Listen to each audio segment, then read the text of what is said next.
What's going on, world? It's your boy at Big Game James _36, and this is Big Games BS, brought to you by Den Media Group, presented by AlphaMaleJacks.com. Do we have that Alpha Male Jacks video just in our thing? Yeah, it just and I know it ends randomly. Just let that roll, so I don't have to just again basically listen to what Christina says for the football. Everyone, this is Christina, who I'm always talking about with Alpha Male Jacks. Go to alphamalejacks.com and you get a chance to work where the football season is coming up. So I know I'm going to be super busy, and a lot of people who listen to me are super busy. Do I have to come in here, or are there ways that we can be able to utilize the services and not just have to show up? Okay, so as long as you live in Florida, you don't have to physically come in here. We have for telehealth, so we can do telehealth, and we also have a contract with LabCorp. So if you're close to a LabCorp, we do free labs for all men over 30, and we can have you go to a LabCorp and do a telehealth, and I can get you all set up without ever having to come in here. But you're welcome to come in here too. I'd love to see you in person. With some of the labs, what are the things that we're kind of looking for in those labs? Okay, so we're looking for overall wellness. So we're going to do a wellness panel on you. We're going to look at your red blood cell count, your white blood cell count, your cholesterol, your prostate, and also all your hormones. So we do a general male panel lab, and we just get a holistic look at everything and just make sure about your general health, and then also specifically your. I always forget that's just so random how it just stops. Hold on. Yeah, it always just like, oh, it's over. But anyways, Alpha Male Jacks is where you need to go, especially with football season. We're gonna be wilding out. We're gonna be wilding. We're gonna be living, man. Oh yeah. Yeah, National Arena League. Yeah, shout out to the local team, Jacksonville Sharks. And with a ton of guys who are local, and also if I believe correctly, they had a couple no's on that squad, but I just don't remember. Arena football is kind of weird. One of those weird, like it's a weird sport. It's football, but it's not, and it's exciting. But at the same time, whatever. Good for them. They won.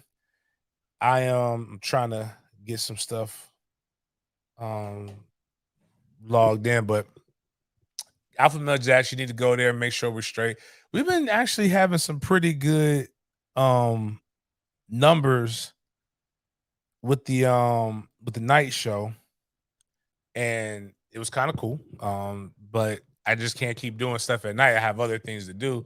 This is what we're gonna try. Hopefully everybody transitions over there, or we'll still get some people moving. We are on the road to trying to get to 3,000 followers. We are kicking ass for this month. I will tell you that much. We are over almost 2,600, if I remember. Yeah, 22,587 right now. We have 55 members, and the goal is to get 100 members by the end of the year. Or by football season would be great. Once we get to 3,000 members, we would do what we do every time we raise by an increment of 1,000. We will do a giveaway of $300. Then we will also be giving away 2 tickets to the FSU LSU football game, and we'll give away 2 tickets to the FSU LSU football game, as well as if we get to 5,000, we'll give away 2 sets of tickets to that game. So that's something that we all want to look into. Try to make this thing grow. It's been great. It's been fun. We've had some packed shows with a lot of people in it, a lot of comments, a lot of great commentary. But even if you don't get tickets to the FSU LSU game, even if you're not an FSU fan, even if you're just a fan of good savory food and libations and hanging out, and you want to kind of go to like a family reunion type tailgate, come check us out. We are having a big tailgate, trying to come up with names of them. The Big Game Tailgate presented by Sporadics and Dope Talk and Den Media Group or something like that. We'll figure it out. But $60, all you can eat, all you can drink. We'll have cigars. We'll have DJs at multiple lots. We will have all kinds of different things that you can participate in, and just need to go buy tickets. We have plenty of tickets, but the parking is starting to get sold out. We have the cheapest parking that you're going to be able to get. $100. You can park at the tailgate. I think we have just under 15 spaces left for that. Now we have the more expensive parking, which is the Ferguson parking lot, which is right next to the stadium. But that comes up, and I'm thinking about purchasing another lot, but that'll be about $150 per parking spot. If we get that, just to make sure people have places to park. But it's gonna be straight up vibes, and this is gonna be the vibes that I am. Lost a little bit of weight. Last time I went to Alpha Male and got my blood panel, hit me up a little bit. He wasn't happy with what I was doing, so I started doing some stuff, made a couple changes. Went out yesterday in that damn heat. He got 3.6 miles in. Marty is not happy with me currently right now. I'm sore, my feet's hurt. But if I keep dropping weight, if I get, I got 3 more weeks, basically 20 days. If I'm able to drop, I'm gonna go with 12 pounds. I might be looking like Bud Crawford right here at the tailgate, just dancing, finding me what's wild about my tailgates. You know who promotes my tailgates the most? Not the black people. Even though I have the black tailgate, it's the old white man. Them old white women love me, boy. They love them some me. I had one. I'm just saying this tongue in cheek, but Miss Booth. Who was it? It's another lady. It's like Linda Lee. She was just like, I got my tickets, and and when you look at the picture, they look like one of the chicks from the Golden Girls, but they be out that thing living, boy, listening to the hip hop, all the curse words and all the liquor, and they just be in their element, man. But that's what you need to come do. Come hang out with good people. Come find Miss Linda and get you a dance with Miss Linda just like this. I'm gonna have I got a FSU old man short sleeve button up with the tomahawks kind of going down, so like as the pinstripes. And that's it's the arrows. Arrows are as the pinstripes. So like I'm gonna be in that thing fly. You ain't gonna be able to tell me nothing. But I'd be remiss if I keep forgetting to tell people where we're at. We haven't been here in a week. We're inside the world's greatest cigar lounge. If you're an all-in member of the Den Media Group, you get a membership to Goodfellas Cigar Lounge. You also get a plethora of other different things that are going to start coming up. Tickets, opportunities to get tickets, things of that nature. But you do get your membership here, which comes with a free cigar every month. All of those different things. But back to the tailgate, we need more people there. The goal is to get 1,000 people. And what happens is I should have learned my lesson when we were supposed to have the Boise State game here in Jacksonville. I'm a good marketer. I get people moving. I get people afraid. I was talking about midgets and trampolines and bounce houses, but we were going to have it here in Jacksonville. So what happened was, I guess news of the tailgate got out to the city of Orlando. I believe somebody snitched. That's what I really believe. And snitches get stitches. I believe I started into their defense. I poked the bear. But what's poking the bear when you're a liar? I started talking about the chicken tender tailgate and the BLT dip tailgate. And I said, y'all don't want to go there because you want to get full. You want to eat real food. You want to drink real liquor. You want to have real stuff going. Then all of a sudden I get an email, and God damn.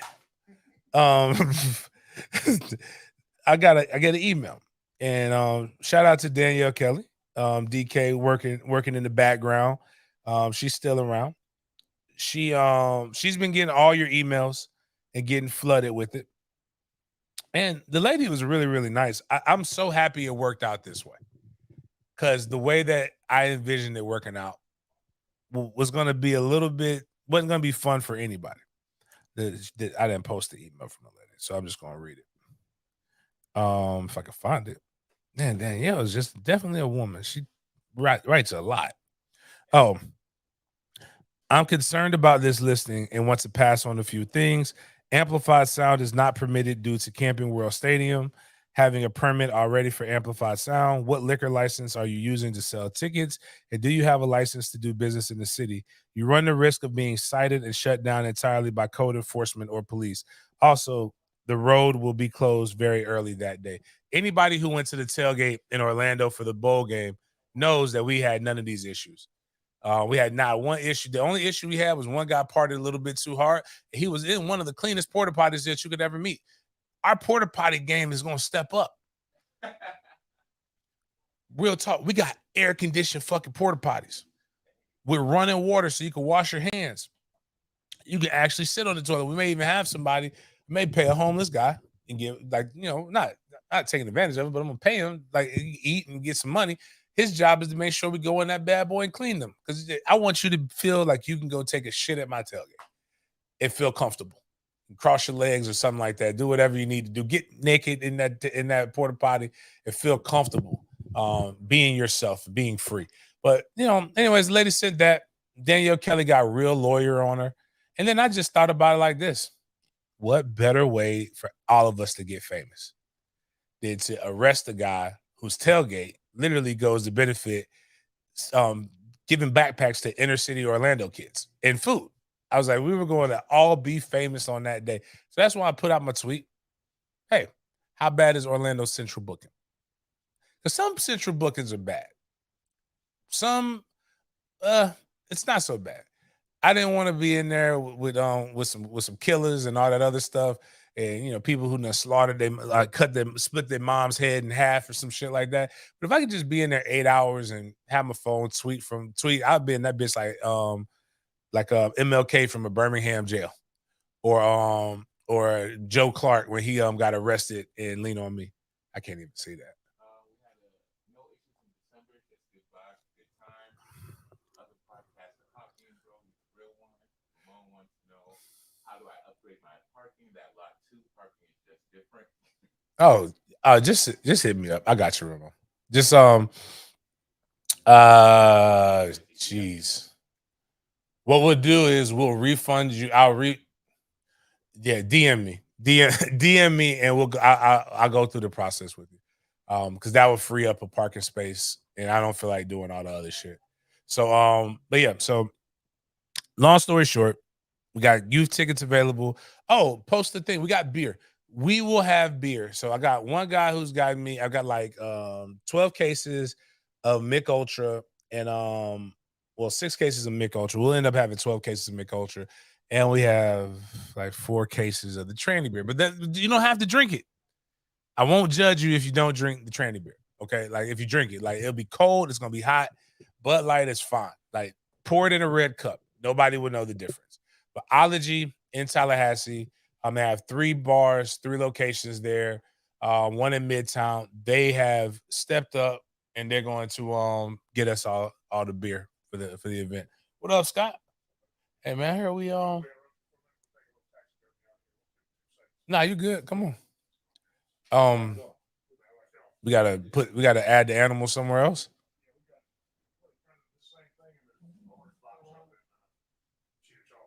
Oh, nice. All right. So, guys, if you're in Charleston, there's going to be some taxidermy in a good strip club. Cheetah is the good one. I guess both of them are good, but Cheetah.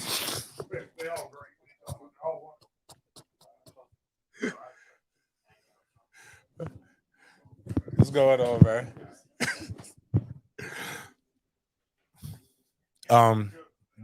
But yeah, my bad about that, Scott. Scott's my business partner. He runs high-end chicken wing, adult chicken wing establishments that with women that happen to might serve you those wings with the chest out. So that's all that is. Damn, Ology giving us the beer. Go support them. Tell them Big Game sent you. I want this relationship to grow and become just dope as shit. I don't even know what the fuck. I had never heard of Ology, but when they came through and they said, I think we'll have about 1,200 servings of beer, I think that we can get with all of that. So it's a lot of fucking beer. For me, I mean, I don't drink it. If we run out of that much, if we run out of beer after all of that, goddamn it, drink liquor like a real man or a woman, like a fucking adult. We'll be dropping a lot of our other sponsors and things that we'll be having hopefully this week. But just know this: the price of a brick is going up. If you don't get in now, you ain't getting in. I mean, it's going to be $70 this time next week.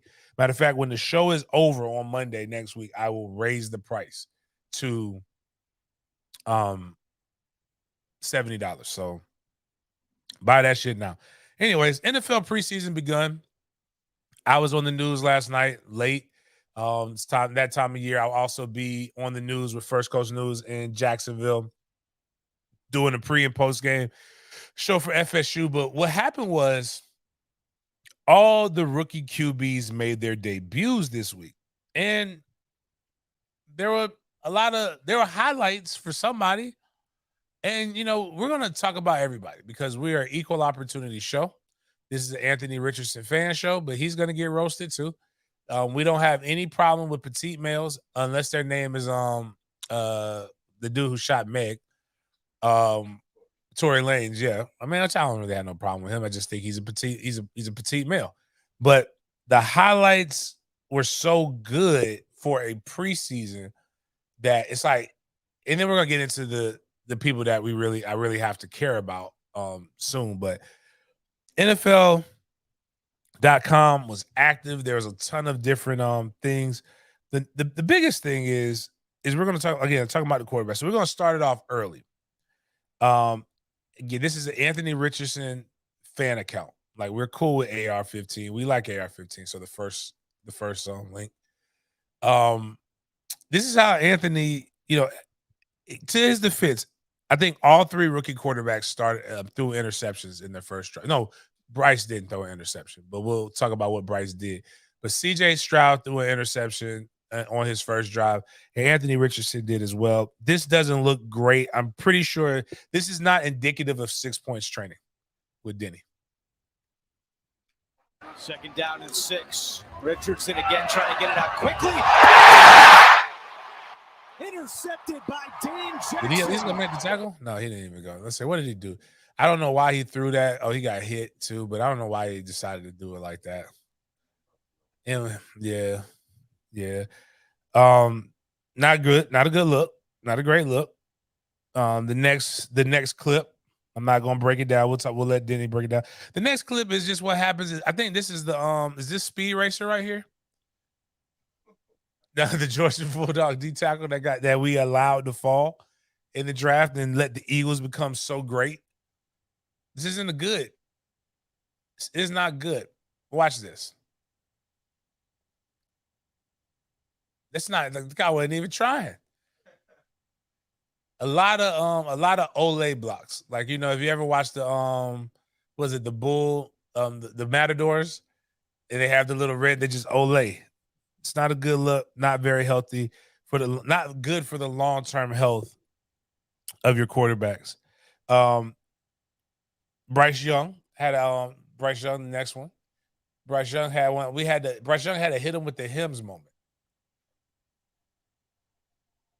Oh, it's not playing. I'm looking at it right now. That sucks.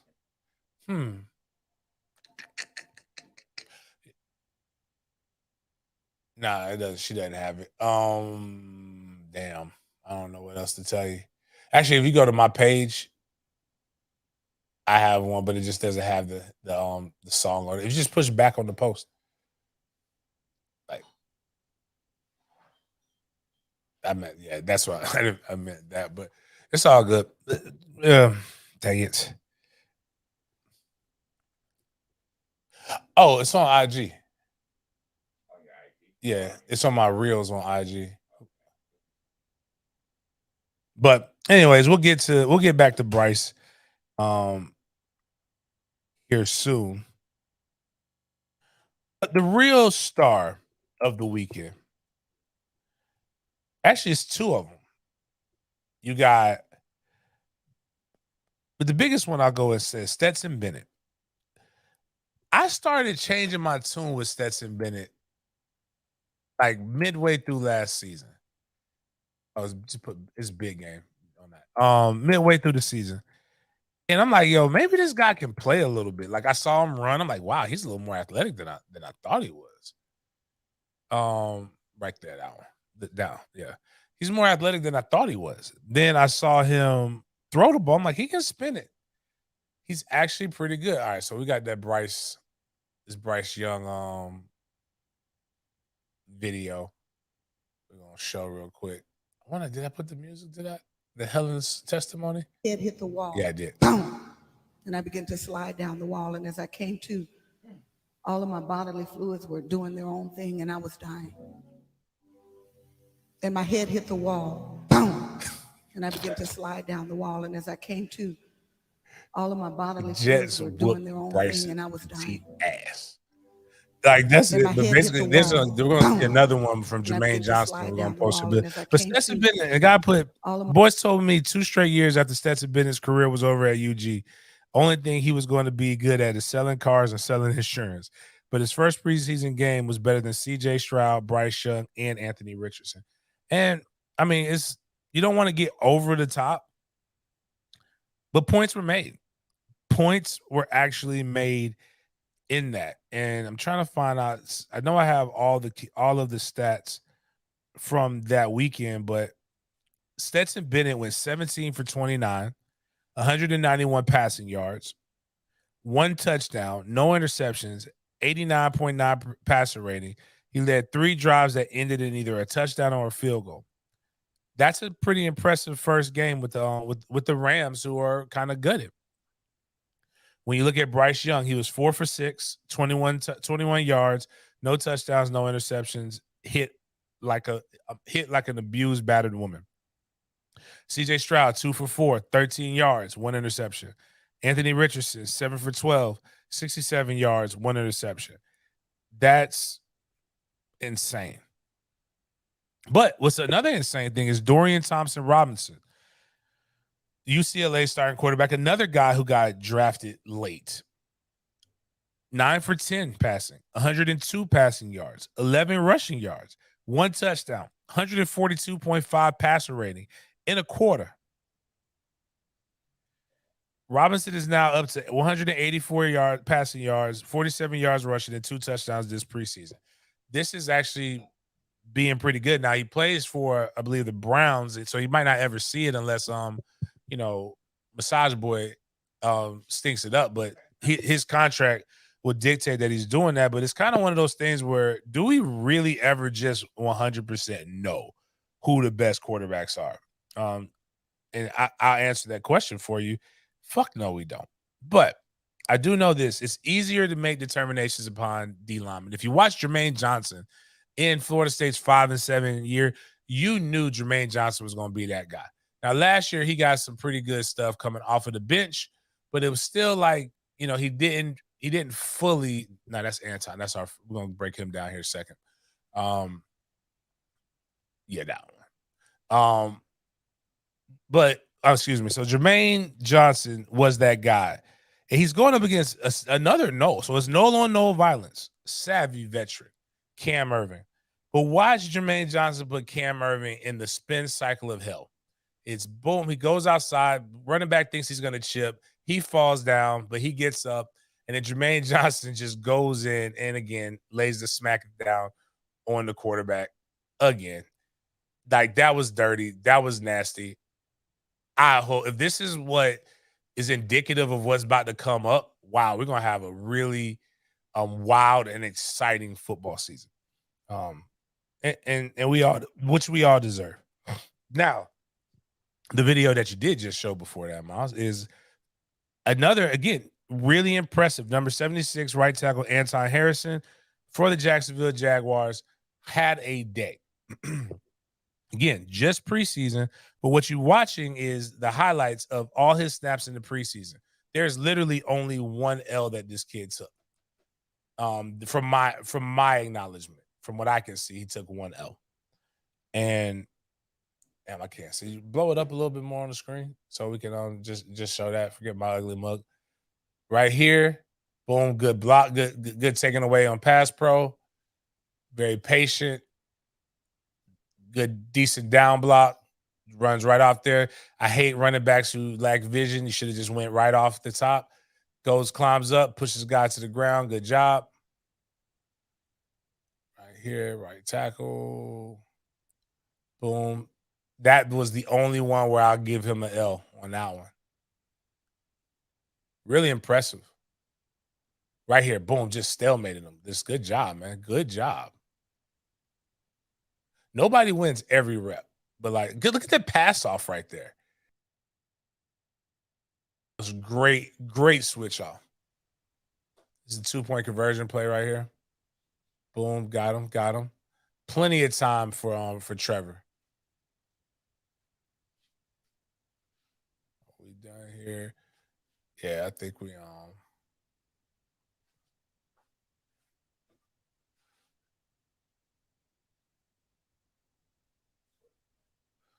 okay. Good. Another thing, guy tries to, man. This is good. I mean, to only lose 1 rep in your first game in the NFL where guys are, no matter what the situation is, like that's pretty impressive. Sky's the limit for this young man. Great footwork, great hand placement. I'm excited for the Jaguars. But then this play right here was just this is just an exciting play coming up. If you go click on the next one, Miles. Not indicative of like, because I don't even know if he'll make the roster, but it's just a really cool play, giving it all in a preseason game, throwing a touchdown. The Jags, it is looking like the Jags offensively are going to be a force to be reckoned with. The issue is going to come is can this defense hold teams off enough to be able to let the offense get in position to win them games? And there's no real threat in the pass rush. I believe their secondary is better than what people are going to give them credit for. I wasn't successful on this time with Trevor throwing an interception. But just looking at what we need to look at all around, really, really good things in my opinion. Still trying to work on some stuff as the season goes on. Getting into college, NCAA equals MFTK. We talked about how the NCAA just came in and completely said, fuck these guys on their transfers, even though a lot of those guys had legitimate reasons, fit the reasons in the description why they said. That's where NCAA decides to get tough and firm. Where they don't want to get tough and firm is with coaches who are cheating or have infractions. The NCAA a few months ago decided that Jim Harbaugh was going to have to sit out 4 games. Now, the 4 games were just BS games anyway. They weren't anything. And they had an agreement. Well, that agreement is off. Reported by Dan Wetzel, an agreement between the NCAA and Jim Harbaugh that called for a 4-game suspension is off. Industry sources tell Yahoo Sports. The case will go to committees on infractions. Likely in 2024, Harbaugh expected to coach all Michigan's games this year. You know what that tells me? My man Michigan is selling out for this football season. The goal is to win this year. And Harbaugh is taking his ass to the NFL. Like, he's out of this motherfucker. Let me serve my penalty gone. And this is where it's messed up. There's no penance. There's no penalty. Like the NCAA and the NFL or NCAA and the major pro sports leagues should be working together to where if you get in trouble in one, you have to serve that in the other. Hell, the only people that the NCAA have a easy time punishing are the guys who they should be giving a little bit of grace, and that's the young men and women. You mean to tell me a kid can show you documentation that his mother has cancer and he needed to get back closer to home, and he had an opportunity to get back closer to home? He didn't choose a school in California. He didn't choose a school anywhere else. He chose a school literally 30 minutes away from his mom. But you're saying no.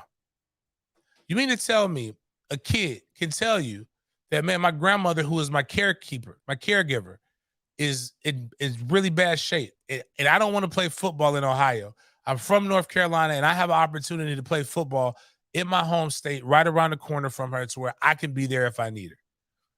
A guy can tell you that he's a Muslim, he's gone to Catholic school his entire life, and for the first time, he is facing true discrimination at the school he is at. So he needed to transfer to a university that was a little bit more open, where you clearly say discrimination is one of the reasons why somebody can leave. The guys who are actually following and upholding your laws to a T are the ones that you are trying to punish. Yet you're giving opportunities and loopholes to coaches who clearly have no regard for what you want.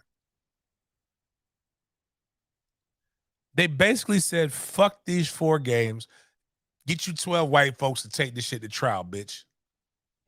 That is what Jim Harbaugh said. The Michigan infractions case is related to impermissible on and off-campus recruiting during COVID-19 dead period and impermissible coaching activities, not a cheeseburger, said Derek Crawford. It's not uncommon for the committee to seek clarification on key facts prior to accepting. If the involved parties cannot resolve a case through the negotiated resolution process, it may proceed to a hearing, but the committee believes cooperation is the best avenue to quickly resolve issues. The case centered on alleged level 2 violations by Harbaugh and staff that include meeting with recruits during a so-called dead period, watching workouts on Zoom, having too many analysts participate in on-field practice coaching. Each of those is considered minor to moderate violation that would normally result in limited penalties. During the investigation, the NCAA alleges that Harbaugh was not forthcoming with investigators, and therefore they slapped a level 1 violation onto the case, which calls for stiffer penalties. Basically, what it was I'm not mad at him for cheating like that, but he lied, and he said, and they called his bluff. He cheated. He got caught. He perjured himself, and he got bit. He got punched. They're saying, hey, and then even then, it was still a slap on the wrist if you look at Michigan's first 4 games. But the arrogance in which Michigan has, and the arrogance of Jim Harbaugh says, fuck the NCAA and fuck the rules. We're going to go out here and do what the fuck we want to do anyway. And honestly, guys, truth, I wouldn't mind it if the NCAA wasn't pussy and was consistent. Be as tough on the member institutions and the coaches as you are on the kids, or be tough on nobody. It's really a simple solution when you really think about it. But I don't think anybody was thinking about it, and I damn sure don't think Stan Wilcox with that committee that he sits on was even looking at the motherfucking waiver request. He just got tired. He's like, man, this season about to start. I ain't got time to be sitting here pushing a bunch of paper. Oh man, my guy Fatal Jedi said he caught the Mr. Big reference. That's one of my favorite songs, man. You play that song, that's going to be played at the tailgate. And watch, you're going to hear a bunch of old white women. You know what they're going to say? Get you 12 white folks to take that shit to trial, bitch. Right now, guys, we are at 17 likes. We got 31 people in the chat. If you can go just take a little bit of time, just push that like button and come on back into the live chat. Who got a gate ticket for a close to face? Oh, Brandon Lynn put that. Don't worry about the tickets, man. Just come to the fucking tailgate. We'll have TVs at the tailgate, man. Like, watch the game. I'm telling you, I'm trying to create a new culture, man. New culture here. We're gonna just fill whatever city. You ain't got no tickets to the game in Tallahassee? Fuck it. Come to Lot 19. We party. We party hard. We drink. I want them to see. I want a recruit to come in and be like, yo, they are lit. Fill the city. That's what other conferences do. Like, they're wild when it comes to their tailgates. Nobody's even concerned about going to the game. Really, they don't even know if the team is good. They're just there to drink, party, and eat. And I think that's what we should be doing. So, anyways, NCAA assholes are still being very easy on everybody else. But one coach does bad, another coach does good. I like to highlight the positives as much as I talk about the bad things. I think, and on this show, it's probably one of the few that you actually can talk about sports and the real issues that surround sports. Lane Kiffin is a wild boy. I'm not going to lie. I hope my son, first and foremost, I think he will be. I hope my son is good enough to be able to play Power 5. If he's not, fine. He doesn't have to do it. Dad did that, so hopefully he don't have to go through that. But if he is good enough, there is a couple visits that we're going to take. Obviously, he will go to Florida State if they offer him. Wherever Lane Kiffin is coaching at, my son will take a visit if Lane Kiffin offers my son. Lane Kiffin's a good time. Lane Kiffin's dad, Monty Kiffin, I think he passed. One of the greatest defensive minds to ever coach football in general. He is the creator of the Tampa 2 defense. He also is part of the reason why I think Lane Kiffin is such a good offensive savant. He's being raised by a guy who could literally creates every defense to stop. So what better way from he just knows how to beat defenses. He's the only guy that can give Nick Saban a true fucking headache. Now, what else makes him a good guy is when people use their privilege to be able to help others get better. I want to reiterate, there's nothing wrong with privilege. I think what's wrong is the way that people have accepted it and have manipulated it and politicized privilege. We all have. Charlemagne the God wrote a really good book called Black Privilege. We all have certain privileges. I could probably walk in some neighborhood, like right, for example, I could walk around where the Citrus Bowl is and probably not have to worry about being accosted because it's in the fucking hood. Some of y'all might want to have me walking with you around that area. Just stating that. Same thing as if I'm in Ponte Vedra in a very affluent white neighborhood. It's not as bad anymore, but it's cool to have somebody white with you because they recognize this. But also, it's just there were rules and there were laws that literally segregated us from getting to know each other. Like again, Scott's a white man I do business with. Scott is an amazing person, has put me in doors that I would never thought I would be able to get into. A lot of other people. So then what I do with that is I've earned some of his privilege. I use that privilege to help others and give hand ups. Now, what Lane Kiffin is doing is he sees there's in his opinion, he sees, in my opinion too, he sees a big disparity in coaching. And what he wants to do is help in his way to kind of remove that. So what does he say? At SEC, at Big 12 Conference, 0 minority coaches combined. I'm just saying what my dad used to remind me of all the time on this subject and what a problem it was. It's 2023, and we have gone backwards from what he would point out, from when he would point it out to me and reference great coaches like Coach Dungy, Coach Tomlin, Lovie Smith that I grew up idolizing. Now, of course, it depends on what you call, let me make sure, a minority coach. Steve Sarkisian is the coach of Texas. Steve Sarkisian, who is also a friend of Lane Kiffin, is the head coach of the Texas Longhorns. He is Armenian.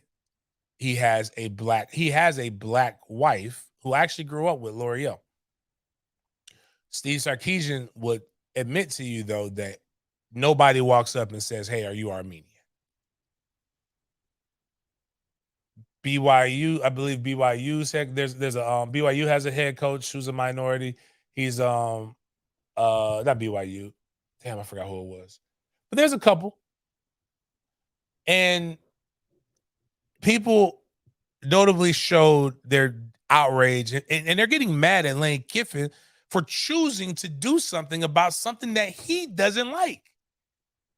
Like, you can like it and be okay with it. Lane just says, I don't think it's enough black people.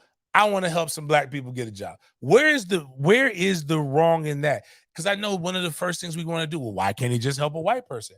He probably looks at it like, hey, I innately do that. I had a guy, Ed Kimmel, ended up being a really good friend of mine, white Italian man. He reminded me of Mike Corleone. Why can't I think of it? Not of Al Pacino. He said one day when I was at church, he looked at me. He said, man, God convicted me.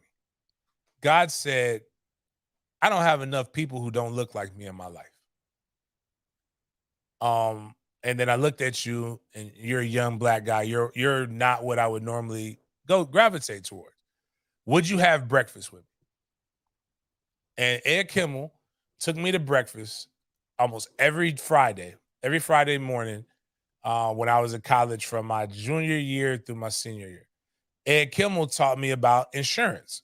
I actually bought a whole life insurance policy from him.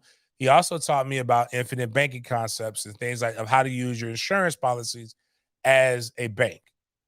I learned this almost 20 years ago. And now everybody is talking about this, but this was a secret that I would have never had known, but he knew he had the privilege. And he gave me the opportunity. He taught me. Now I didn't go in insurance, but that guy said in his world, he could have, and he had breakfast with other people, but he deliberately wanted to have breakfast with somebody like me. Where the fuck is the fault in that? So what Lane Kiffin is doing, Ole Miss wide receiver coach Derek Nix, was that he served as the head coach in their scrimmage. And what Lane Kiffin did is what they've written books about. They call it servant leaders. He basically went and did his position.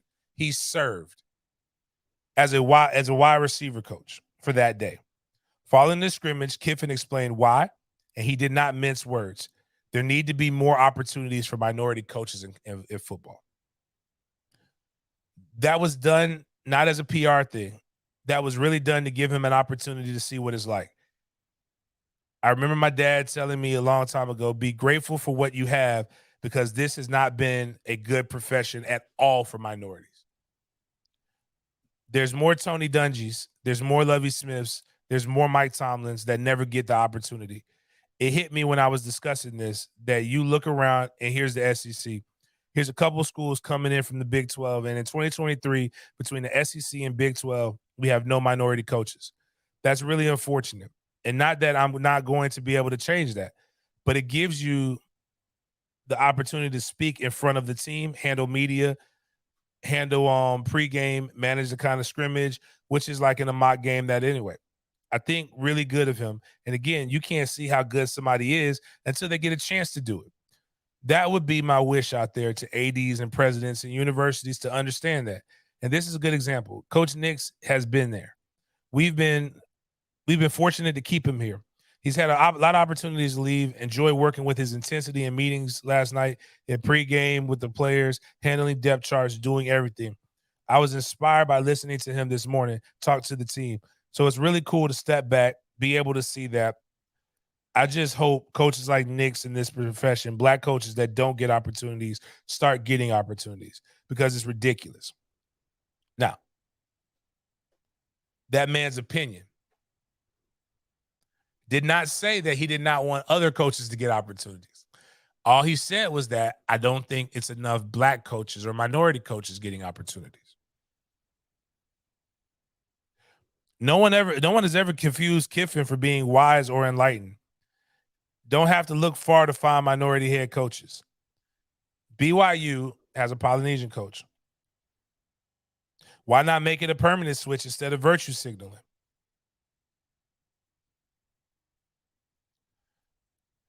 You know what's wild? When people, because you know how many people brought up the BYU coach? A lot. And I don't even think is BYU in the Big 12? I don't know. I know they.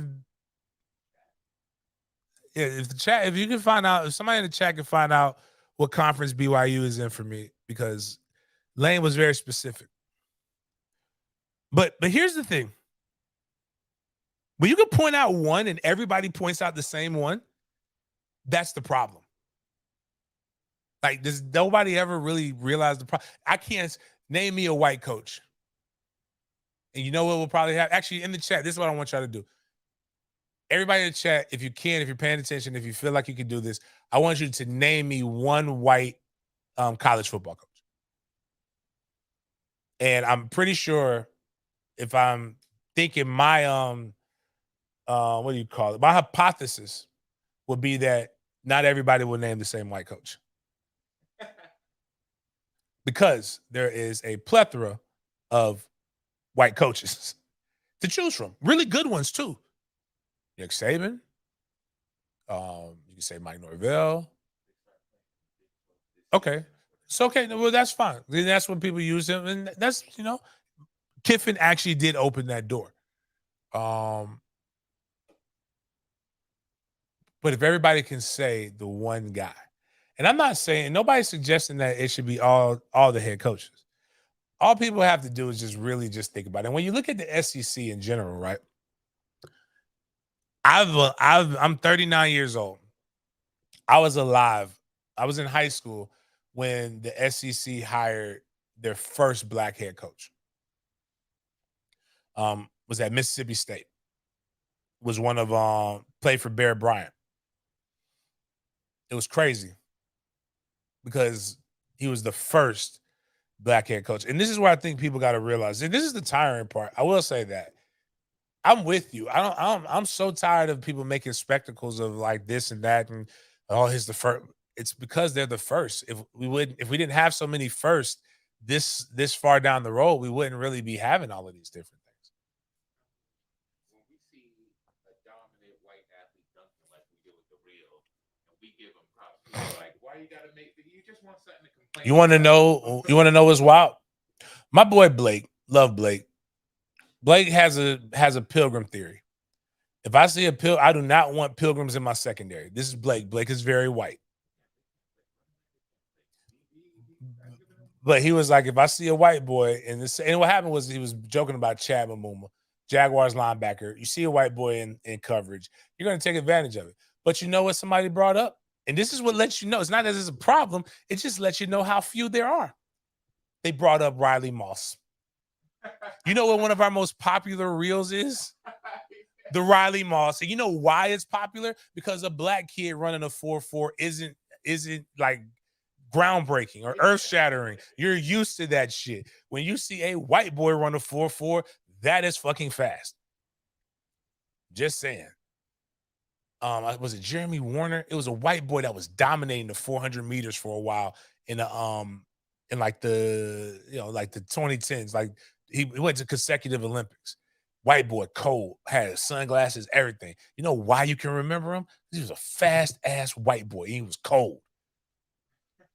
And people and you know what? Instead of people going around saying, well, it's not right, we shouldn't have, they embrace that shit. I had a whole business. You know what my dream used to be? I told Ponte Vedra High School when I coached over there, I was supposed to be the head track and field coach for Ponte Vedra High School, but it didn't work out when I went over there. It worked out for the better. My dream was to have an all-white 4x1 team and to win the state championship. I wanted to be, they were going to make a Disney movie out of this. Like, you can say what you want to say, but how fucking impressive would it be to have four? I'm not talking about like the cool white kids. I'm not saying that other white kids aren't cool, but I'm not talking about the ones that, I ain't talking about M&Ms. I want Chad. I want Todd. I want, call me, dang, I can't say what I want to say. Call me that German guy, because I want pure Aryan blood. I want blonde hair and blue-eyed white boys, and we will go out there and just destroy people. I almost had it, actually. I had some white boys that could boogie. And if they would have let me do it, we might not have won state, but we would have been really, really close. Like we would have made it to the finals. What does he say? Oh yeah, let's say my man Jim knows. I make white kids fast. It's a whole fuck. I didn't create people. And what was wild is in my life, that's racist. Do you not make black kids fast? Where in my fucking statement did I say that I would not make a black kid fast? All I said was that I had a particular set of skills that made Caucasian kids become exponentially faster. Don't know why. Just works. Maybe it's the way I talk to him. Don't know. But it worked a lot. Dylan Bates, very fucking fast white boy, with some good genes. His dad, Bill Bates, played for the Cowboys, called him the executioner. It's real good. Because FSU guys, I mean, but my point is, it just like really goes to my point. Like, and there's nothing, and don't feel bad. You should be able to name a bunch of good white coaches. Actually, not even good, just white coaches. Because there's a fucking lot of white coaches. And that's not the problem. The problem is are there opportunities for black coaches? And I don't know. And we're not saying that people shouldn't. Like my man, one guy brought up a really good point. Polo brought up Dino is the only one in the ACC. Mel Tucker is the only one in the Big Ten. Mel won't get fired because Mel actually has done something. And Mel, what Lovie Smith was in the Big Ten not too long ago. But shoot, it's a white boy in the class of 2024 from Iowa, which is wild because that's where Riley Moss is from. Wide receiver, man, I want that white boy so bad. That white boy putting up numbers, like running like, I think he broke 10 in the 100 meters. The white boy is skedaddling. But I think Dino should be fired because Dino is bad. It's like, it's not, I tell people this all the time. So black coach, like Tag got a raw deal, but he needed to be fired. You can say Tag got a raw deal and that Tag also wasn't really good at his job and be right. I think the problem is that sometimes black people be like, hey, he got fired because he was black. And sometimes that's true. I don't necessarily think, what's my guy? Not the coach at Arizona was at Texas A&M before Jimbo got there. Got the exact same record as Jimbo for like $5 million a year less. Like, so it's crazy. But anyways, all that to say is let people do the right thing. And I say how I really feel about Lane and all of this, and I appreciate Lane in all of this, is that he is using his privilege to make the world a better place in his eyes. And I think that's a notable thing. Moving forward, I will have a separate FSU thing a little bit later because I got a block of stuff from here for FSU. UF is getting blessed by Utah. I wish I could find this, and maybe if you make this real, Miles, you can. I know there's video of it. Utah's coach decides that he already has Cam Rising, who is one of the top returning quarterbacks, but he's coming off of an ACL injury, and they don't know if he'll be cleared for the Florida game. He's doing some stuff, but he's not fully cleared. So what does he do? He has a backup quarterback, and he decides to go live quarterbacks in a scrimmage. And to his defense, Mike Norvell did this during COVID. Everybody ripped Mike Norvell a fucking new one. It's dumb. Mike Norvell's top quarterback commit during that time broke his collarbone during that time. And right now, Utah got one of their backup quarterback. The guy was number 2. He got injured during this. Brandon Rose took a hit in team scrimmage and was seriously injured. Here's an update from his Instagram. He has been released and is home now, expected to make a full recovery. Thank you for your continued prayers. Thank you all so much for the calls and texts that have shared with him. Blah, blah, blah. He suffered. I'm trying to figure out. Ooh, I hope that wasn't it. Lacerated kidney. That's tough. Yeah, that ain't one of them good ones. But anyways, long story short, now they got another quarterback that's coming up there. You can't get the what? Oh, it's all good. But Florida's getting basically a give me. No court. I still think that Florida doesn't have enough with Mertz and their offense, but I think Florida's got a good running game. They're going to try to muddy games up. Go Tomlin, thank you. No, Sumlin. Yeah, Kevin Sumlin, thank you. Florida's going to try to muddy the game up, and they're going to try to win a lot of games with time of possession and playing good defense. So Utah might have an opportunity because I don't think Florida's offense is really that good, and I think their defense is good. And Utah actually runs the ball extremely well. They're one of the better teams in the Pac-12. But the one thing I want to ask, and I have friends who love to judge Mike Norvell, and every time I get on a podcast, I discuss this.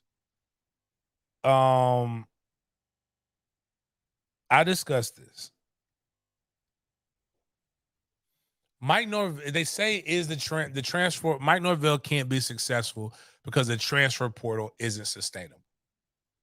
And because most of our lives, all we've known is high school recruiting. Most of our life, the transfer portal is still a relatively new thing. I think it's about 5 years old, and the 1 year waiver rule is still relatively new as well. So like you can transfer anywhere in the first time, and they'll waive your they'll waive you having to sit out. But I always bring up what Mike Norvell is doing with this. Mike Norvell is recruiting guys who have multiple years of eligibility. Most of the guys that he brings in aren't just one and dones. And if they are one and dones, they're supposedly extremely good, like your Brandon Fisk. Or they're so good they can become a one and done. We saw Jermaine Johnson, but Jermaine Johnson actually could have come back and only God. Whew, imagine if Jermaine Johnson would have come back last year. And what we saw with Jared Vert, it was, oh my God. You goddamn. And Jermaine Johnson was one of those guys that didn't do an NIL deal. He had the opportunity, but he didn't even try to get one. He just wanted to go to the NFL. I'm like, man, if we could have just given this man $500,000 or whatever it would have taken to just come back. Never mind. The whataboutisms only make you mad. But the suspended APR is what's really giving Florida State. Now we're not going to talk. That's Florida State talk. So go to is it sustainable on the list. Suspended APR, and that's how the NCAA judges you on your graduation rate. And if you don't have a certain amount of high APR, you get suspended. Florida State was actually almost out the door. Like when Tag took over, we were about to be on probation. Mike Norvell's brought in guys who are graduating, doing very well in school, but he was able to flip the roster. And other schools have done this. But let's talk about what's sustainable and not. You get 85 scholarship players. So just anybody who wants to do the math in the chat, just 85. I want to say how many Miami and Joe Con put. That's always been my point, Joe. We don't know if it's sustainable. But you guys tell me if this is sustainable. This is what I want to know. Is this sustainable? You have 85 scholarship players. You sign 42 high school players. Now, I want to make sure this is what they did or if they brought in.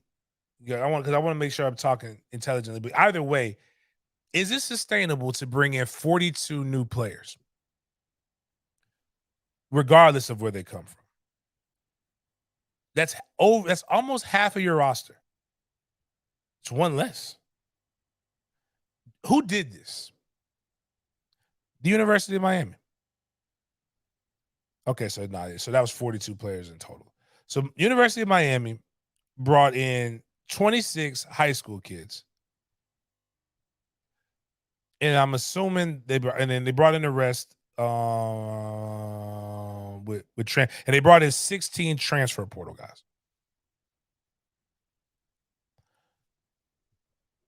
That is not sustainable for culture.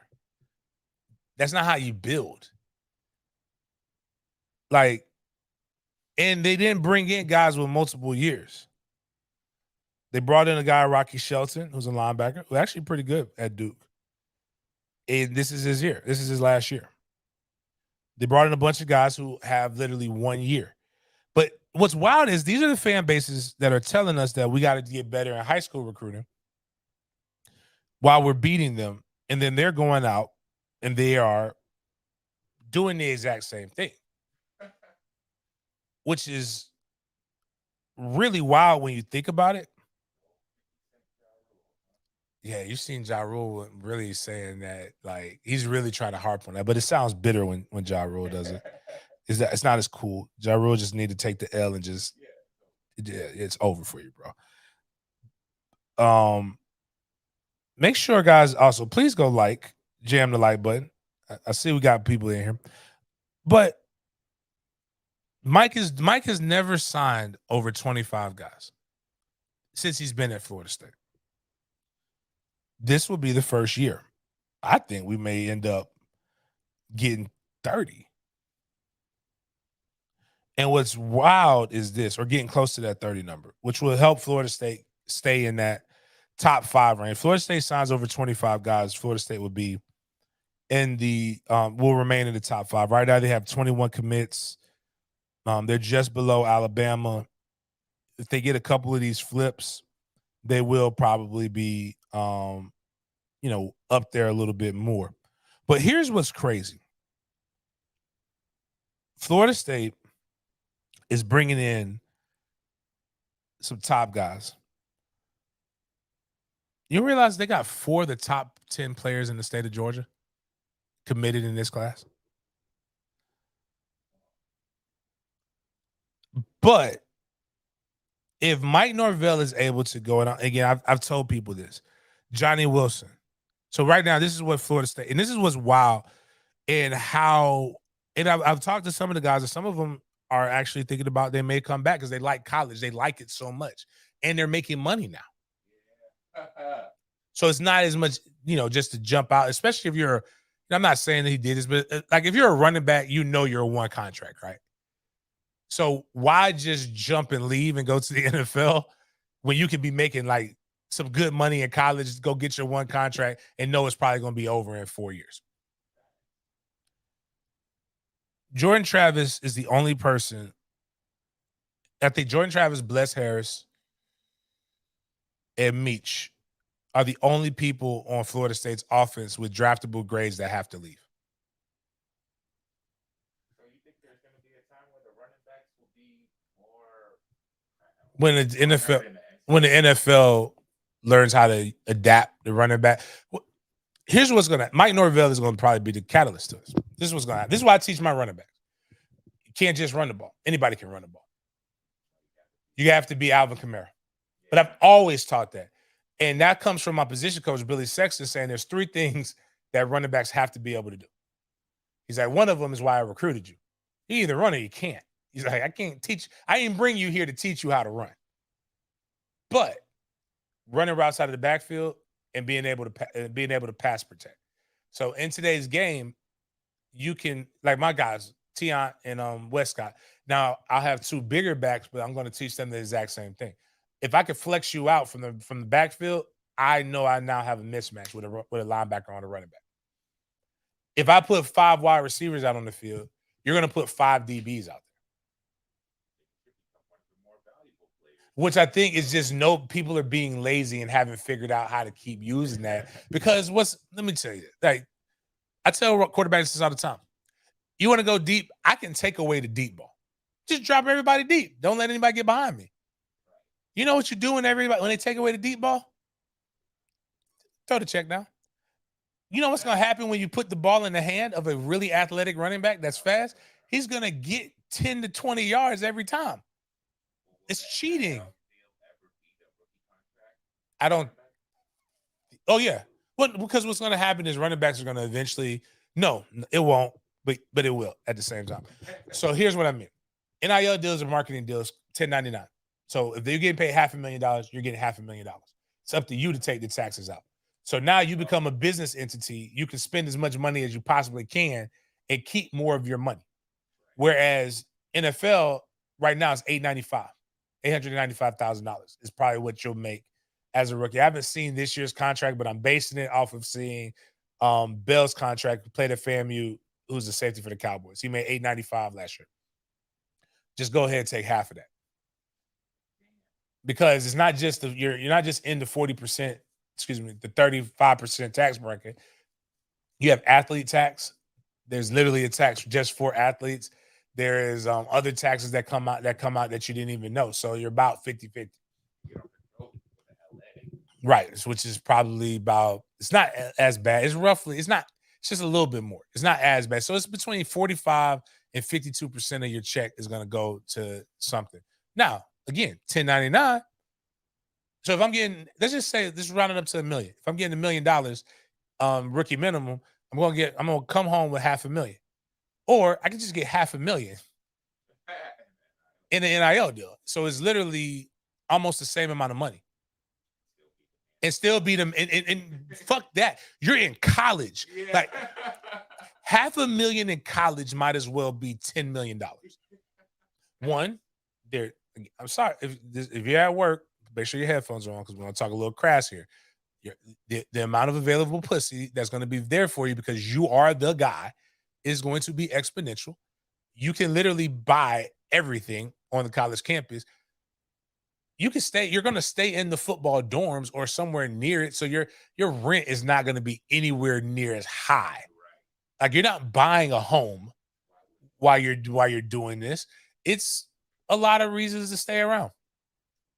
But I was saying all that to say is Trey Benson, Keon Coleman, Johnny Wilson, Jaheim Bell, and numerous of the offensive line. Amari Smith has to leave too. But your 4 major contributors this season on offense, the guys you expect, they all get to come. They all can elect to come back. On defense, Jared Verse. Well, you hope to get Daryl Jackson back next year if he sticks around. Azaria Thomas. Like basically some of your top guys that you're expecting on defense, guess what they all get to do next year if they would decide to? They get to come back. Mike Norvell's biggest recruiting job isn't to land a top 5 class. It's the same mission that he had last year. Mike Norvell's biggest accomplishment this year is to try to convince at least 50% of the guys who have an opportunity to leave to go to the NFL to come back. Now you add guys like Destin Hill who are going to be dynamic. You add guys like Hakeem Williams comes back. You get some of these wide receivers, like maybe you flip a Jeremiah Smith from Ohio State. You start bringing in some of these impact freshmen to be alongside of these veterans that transferred in that know what the system is and know how to do what Mike Norvell wants. You're bringing in the number 1 tight end in the nation to give you another guy. Even if Jaheim Bell leaves and you keep Murlock, you got another tight end now that's going to be able to learn from that guy. Now what you have done was you used the transfer portal to build culture. You didn't just wholesale flip your entire team. It's hard to teach that many guys to get on the same page at one time in one sitting. So I will probably do another Florida State breakdown a little bit later, just on the phone, not like this. We will I know for a fact I will be on Sporadics today. So make sure you check out Sporadics with Chris Frazier. Go look up that YouTube. Check out my little brother CJ Wilson's podcast, Dope Talk. It's going to be one of the best Seminole podcasts out there. Go check out Renegade Report as well with George. Me and Chris just did a really good podcast. What I really need y'all to do, it's 49 people in here, go jam that like button. I need y'all to go jam that like button. It helps the algorithm. If you get a chance when this is over, come back and listen to it, find some of your favorite spots. Just type in a comment, just type in big game. Check out the tailgate. Again, our goal is to get to 100 members. Our goal is to get to 3,000 subscribers. 3,000 subscribers, we're giving away $300, and we're giving away a secondary gift of however many likes we have. So just prepare yourself. So like right now, if we were at 3,000 subs, somebody would get $300, and then somebody would only get $34. When that person could easily get $50 if y'all would just push the like button. Just trying to encourage people to do the right thing. That person could be you. Now it's at 40. But just imagine, you're just sitting here chilling. You didn't know. Some random big head black guy with dreads was talking shit. And now all of a sudden, you got blessed with $40 that you didn't know. You know what you can do with $40? In the DR, that can make you a very, very happy man. And then also, once we get to 3,000 subs, we will be giving away 2 tickets to the FSU LSU game. If we get to 5,000 subs, we will give away 2 sets of tickets to the FSU LSU game. I think it's plaza level. I got 46. My seats are in 46 and 47. So I have 8 total tickets. Members, we will probably start doing I will give you an opportunity to, do your own kind of raffle for tickets that you want to get. So on that note, I really appreciate you guys for chopping it up with me. We're almost at 2,600. Got to get to 3,400 away. Like, share, retweet. None of that hurts. Go like these Seminole posts. It's going to be a ton of content coming out. Appreciate y'all. See you guys probably later this afternoon or next time.